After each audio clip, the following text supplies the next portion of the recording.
Hello friends, welcome to my channel. जैसा कि आपको पता है, हम टीजीटी साइंस के लिए क्लासेस ले रहे हैं। तो आपका क्लास 9 का सिलेबस कंप्लीट हो चुका है। आप उसे प्लेलिस्ट में जाके देख सकते हैं। उसमें तीनों का मिल जाएगा आपको, फिजिक्स, केमिस्ट्री एंड बायो का। और जिस भी बच्चे को पीडीएफ चाहिए, नोट्स चाहिए, वो इस नंबर पर व्हाट्सएप मैसेज कर सकता है। तो चलिए शुरू करते हैं हमारा फर्स्ट चैप्टर क्लास 10th का। तो बच्चों देखो, अगर कोई भी मेटल ऑक्सीजन के साथ क्या करेगा, रिएक्ट करेगा, तो वो उस मेटल का ऑक्साइड बनाएगा। अगर मैग्नीशियम रिएक्ट करेगा ऑक्सीजन के साथ तो वो फॉर्म करेगा मैग्नीशियम ऑक्साइड। और जो हाइड्रोजन गैस है वो कैसे फॉर्म होती है, जब डाइल्यूट सल्फ्यूरिक एसिड और जिंक के बीच में रिएक्शन होती है। ठीक है, इस चैप्टर से जहाँ से क्वेश्चन बनते हैं हम वो करते हैं, क्योंकि हमें मेन ही करना है। एक्स्ट्रा करने का कोई फ़ायदा नहीं है, स्पेशली इस टाइम पे जब एग्ज़ाम का सिर्फ 1 महीना रहता है। तो इसमें जहाँ से क्वेश्चन आते हैं वो है type of chemical reaction. First कौन सी रिएक्शन है, टाइप ऑफ केमिकल रिएक्शन है कम्बिनेशन रिएक्शन। कम्बिनेशन रिएक्शन की जो ट्रिक है, सिंपल सी पहचान है मेनली, वो है सिंगल प्रोडक्ट बनेगा। ठीक है, दो रिएक्टेंट मिलके एक सिंगल प्रोडक्ट बनाएंगे। जैसे एग्जांपल से देखो, हम CaO है जिसको हम कैल्शियम ऑक्साइड बोलते हैं या क्विक लाइम बोलते हैं। देखो, आपको ये फॉर्मूला, ये केमिकल नेम और ये कॉमन नेम तीनों याद रखने होंगे। इनसे भी क्वेश्चन बनता है, आपसे पूछ लिया जाता है कि क्विक लाइम का फॉर्मूला क्या है, या क्विक लाइम को केमिकल या फिर साइंटिफिक नेम क्या होता है। तो आपको इनको भी याद रखना है। तो CaO calcium oxide quick lime plus H2O करेंगे हम, तो वो क्या बना देगा, CaOH की ट्वाइस, जिसे हम कैल्शियम हाइड्रोक्साइड या स्लेक्ट लाइम भी बोलते हैं। और स्लेक्ट लाइम का यूज़ कहाँ होता है, जो वॉल्स हैं उनको वाइट वॉशिंग करने में, नॉर्मल भाषा में हम उसे पुट्टी भी बोल देते हैं। क्या है, CaOH। ठीक है, और इसमें क्या होता है, साथ में हीट रिलीज होती है। जिस भी रिएक्शन में हीट रिलीज होगी वो क्या होगी, एक्सोथर्मिक रिएक्शन। और जिस भी रिएक्शन में हमें हीट देनी पड़ेगी वो होगी एंडोथर्मिक रिएक्शन। ठीक है, उसके बाद एक छोटी सी रिएक्शन और है। अगर हम स्लेक्ट लाइम का CaOH2 का CO2 के साथ रिएक्शन करवा दें तो क्या बना देगा, कैल्शियम कार्बोनेट मार्बल, CaO3। इसका भी फॉर्मूला याद रखना। कैल्शियम कार्बोनेट का, जिसे हम मार्बल बोलते हैं, उसका क्या फॉर्मूला है, CaCO3, calcium carbonate plus H2। उसके बाद इसके कुछ और एग्जाम्पल हैं। सेकेंड एग्जाम्पल है बर्निंग ऑफ कोल। मतलब जो CO2 है वो कैसे बनती है, C+O2 CO2 सिंगल प्रोडक्ट बना दिया दो रिएक्टेंट्स ने मिलके। और फॉर्मेशन ऑफ वाटर कैसे होगी, H2+O2 H2, दो रिएक्टेंट है, सिंगल प्रोडक्ट है। उसके बाद ये वही चीज़ लिख रखी है कि एक्सोथर्मिक रिएक्शन में प्रोडक्ट प्लस हीट रिलीज होगी।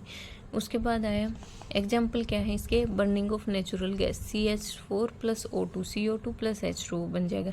जो रेस्पिरेशन है वो भी एक एक्सोथर्मिक रिएक्शन है। ठीक है, उसके बाद आई सेकेंड टाइप ऑफ रिएक्शन, वो है डिकम्पोजिशन। देखो, फर्स्ट थी कम्बिनेशन, उसमें कंबाइन हो रहा था, दो रिएक्टेंट मिलके एक प्रोडक्ट बना रहे थे। इसमें उसका उल्टा है, डिकम्पोजिशन में एक सिंगल रिएक्टेंट दो प्रोडक्ट्स बनाएगा। ठीक है, one single reactant into simple more than one product. आपको ये एग्जाम्पल सारे याद करने होंगे, ये सभी NCERT के एग्जाम्पल हैं। इनसे बाहर शायद ही कोई क्वेश्चन आए, बट आपको ये देखने होंगे।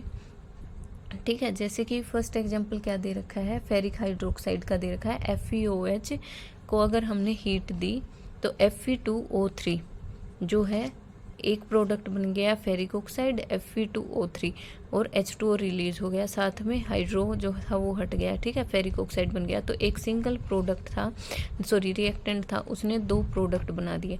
इसके कुछ और एग्जांपल हैं। AgCl को सनलाइट दी तो Ag+Cl2 बन गया। AgBr को सनलाइट दी तो Ag+Br2 बन गया।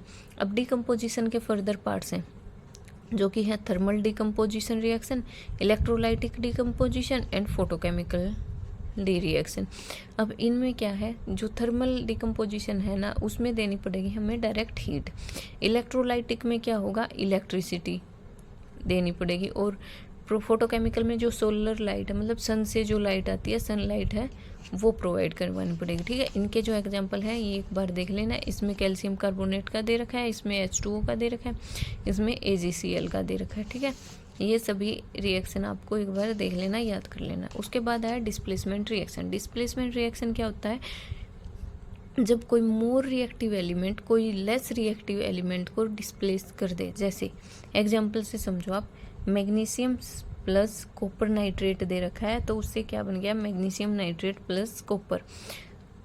Cu जो है, कॉपर जो है वो मैग्नीशियम से लेस रिएक्टिव है, तो मैग्नीशियम ने क्या किया, कॉपर को हटा के खुद NO3 के साथ, नाइट्रेट के साथ कंबाइन कर गया। अगर यहाँ पे पहले ही Mg होता, यहाँ पे Cu होता Mg की जगह, तो ये कोई रिएक्शन नहीं बनती, क्योंकि Mg मैग्नीशियम ज़्यादा रिएक्टिव है, वो डिस्प्लेस होता ही नहीं Cu से, ठीक है।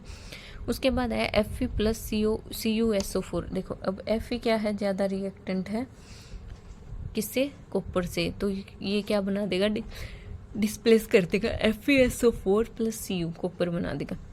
अब आप पूछोगे कि मैम हमें कैसे पता चलेगा कि कौन सा ज़्यादा रिएक्टिव है कौन सा कम, तो उसकी एक सीरीज है जो आपको याद करनी होगी और उसकी ट्रिक भी साथ में है। देखो ये है वो सीरीज, सबसे ज़्यादा रिएक्टिव है potassium, sodium, calcium, magnesium, aluminium, carbon, zinc, iron, tin, lead, hydrogen, copper, silicon, silver, gold, platinum, ठीक है। इसकी ट्रिक क्या है, आप ये याद रखना, please stop calling me a cute zebra, I like her calling me smart guy, please. इसको एक दो बार आप पढ़ोगे तो आपको याद हो जाएगी, please stop calling me a cute zebra, I like her calling me smart guy. अब देखो ये कैसे है, प्लीज पी मतलब potassium, stop sodium, curling calcium, me magnesium, a aluminium, cute carbon, zebra zinc, I Fe मतलब क्या था, iron, like lead मतलब tin, her hydrogen, calling copper, me magnesium, smart silicon, silver, guy gold, please platinum, ठीक है। तो इनको ऐसे याद कर लेना, इससे एक क्वेश्चन आपको पक्का देखने को मिलेगा। अब आया डबल डिस्प्लेसमेंट रिएक्शन। देखो डिस्प्लेसमेंट में क्या था, डिस्प्लेसमेंट हो रही थी, एक जो मोर रिएक्टिव है वो दूसरे को डिस्प्लेस कर रहा था। अब आया डबल डिस्प्लेसमेंट, इसमें क्या होगा, पोजीशन जो है दो मेटल्स की वो एक्सचेंज हो जाएगी। जैसे एग्जांपल है KBr potassium bromide plus silver nitrate AgNO3। इसमें क्या होगा, Ag तो रिप्लेस कर देगा K को, K Ag को, तो KNO3 पोटाशियम नाइट्रेट बन जाएगा, AgBr सिल्वर ब्रोमाइड बन जाएगा। उसके बाद आती हैं कुछ और रिएक्शन जो कि है ऑक्सीडेशन एंड रिडक्शन।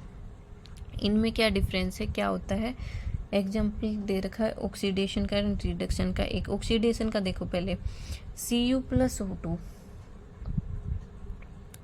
Cu मतलब कॉपर प्लस ऑक्सीजन, इसको हीट दी तो मतलब क्या होगी, ये एंडोथर्मिक रिएक्शन। तो क्या बन गया, CuO, ऑक्सीजन का एडिशन। ऑक्सीडेशन में क्या होगा, एडिशन ऑफ ऑक्सीजन, जो प्रोडक्ट बनेगा उसमें ऑक्सीजन ऐड होगी, और रिमूवल ऑफ हाइड्रोजन, या फिर बोल सकते हैं हाइड्रोजन का रिमूवल होगा। और उसके बाद आया क्या, रिमूवल ऑफ हाइड्रोजन। जैसे Mg plus magnesium plus oxygen है तो Mg मैग्नीशियम ऑक्साइड बन गया, ठीक है।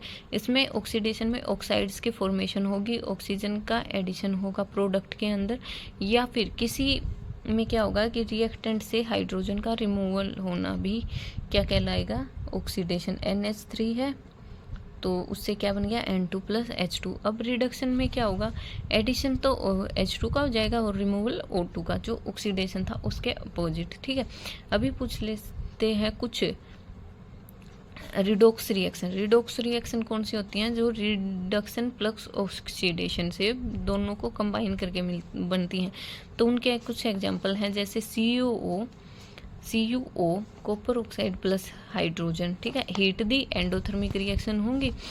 तो Cu से क्या हुआ, ऑक्सीजन का रिमूवल, ऑक्सीजन का रिमूवल हुआ तो क्या हुई, रिडक्शन रिएक्शन। प्लस H2O में क्या हो गया, ऑक्सीजन जुड़ गया तो क्या होगी, ऑक्सीडेशन। कुछ और एग्जांपल हैं, ZnO प्लस C। तो Zn में क्या हो गया, ऑक्सीजन का रिमूवल हुआ तो रिडक्शन, और C में ऑक्सीजन का एडिशन हुआ तो ऑक्सीडेशन। ये एक और है। उसके बाद आया oxidation reaction in daily life में कौन सी होती है ऑक्सीडेशन रिएक्शन। एक तो है कोरोजन, जिसमें क्या होता है, जो आयरन है उसमें उसकी रस्टिंग जो होती है उसको बोलते हैं, ठीक है, process of rusting of iron. Iron का कलर क्या हो जाता है, रेडिश ब्राउन। इसमें क्या रिएक्शन होती है, ये रिएक्शन से या फिर रस्ट का फॉर्मूला भी डायरेक्टली आपसे पूछ लिया जाता है। तो रिएक्शन होती है Fe मतलब iron plus oxygen plus H2O। तो ऑक्सीजन के कांटेक्ट में आएगा तभी तो होगी ना, और साथ में पानी भी चाहिए। तो इसका फॉर्मूला बन गया Fe2O3.H2O, रस्ट का फॉर्मूला बन गया। उसके बाद आया rain acidity. When fat, oil and oxidize, they become rancid and their smell and taste change।